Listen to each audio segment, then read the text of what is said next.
দেখো বন্ধুরা, আমাদের ছোট্ট গাছে বড় একটা কাঁঠাল হয়েছে। আমরা কি সুন্দর করে কাঁঠাল কাটছি তিনজনে মিলে।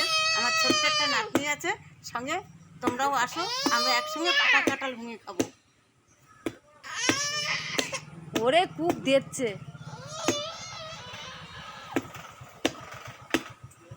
তোর কানের গোড়া চড় মারবানি। একটা কাঁঠাল কাটতে দেখো। এই দেখো বন্ধুরা, কত বড় কাঁঠাল। আমরা সবাই মিলে পাকা কাঁঠাল ভাগ করে গাছের তলায় দেখো কাঁঠালটার সাইজ দেখো বন্ধুরা, এই দেখো কত বড় কাঁঠাল, কত বড়। আমাদের মাঝখানটা কানে গোড়া চড় দিই, একটা কোপ লাগে, একটা কোপ মারলে কাঁঠাল কাটা হয়ে যায়। 80 ঘন্টা কোপ দেয়। দেখেছো বন্ধুরা কত বড় কাঁঠাল।